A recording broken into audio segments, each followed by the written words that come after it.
चरणों में देवार नमोस्तु नमोस्तु नमोस्तु।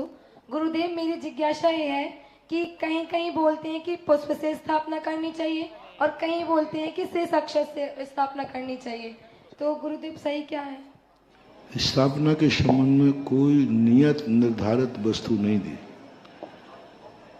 पूज्यवर चामुंड राय आचार्य महाराज ने 40 साल के अंदर तंदुल की स्थापना करने का उल्लेख किया है कि तंदुल आदि में स्थापना करना चाहिए। तो तंदुल का अर्थ है, तंदुल होता है, अब वो पुष्प की संज्ञा को भी प्राप्त हो जाता है चावल, और अक्षत तो रहा नहीं। तंदुल अलग है, अक्षत अलग है, पुष्प अलग है। तंदुल चावल को बोलते हैं, अक्षत का नाम चावल नहीं है।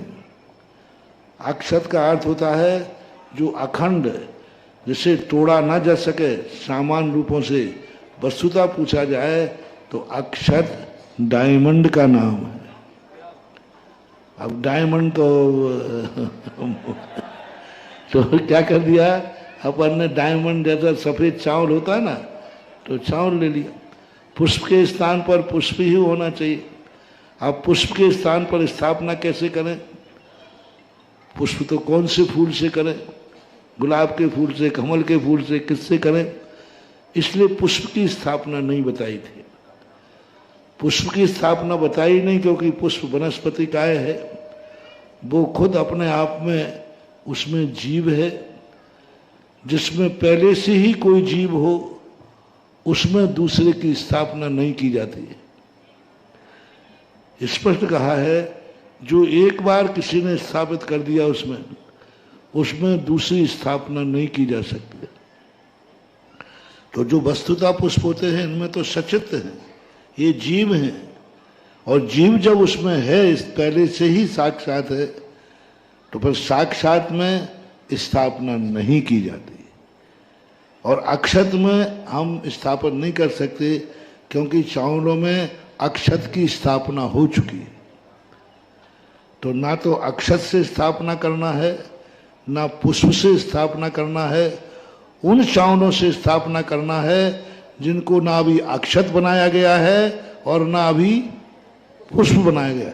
यदि पुष्प बना लिया अपन ने, ये पुष्प हैं, तो उनसे स्थापना नहीं होगी क्योंकि वो सचित होते हैं। अक्षत बना लिया है तो वहाँ अक्षत की स्थापना हो गई, यहाँ पुष्प की स्थापना हो गई। जिनको अभी अक्षत संज्ञा नहीं दी गई है, पुष्प संज्ञा नहीं दी गई है, ऐसे तंदुल, ऐसे चावलों में हमें स्थापना करना चाहिए। क्योंकि डबल स्थापना नहीं, जब वो चावल ही थे कि नहीं, और आपने क्या कह दिया अब ये अक्षत है, तो चावल में किसकी स्थापना हो गई? अक्षत की।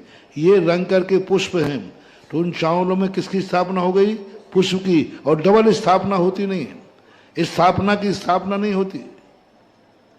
इसलिए उन्होंने तंदुल में, चावल में आदि में स्थापना करने का उल्लेख किया है।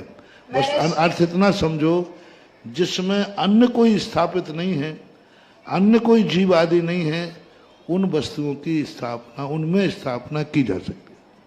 हमारे छात्र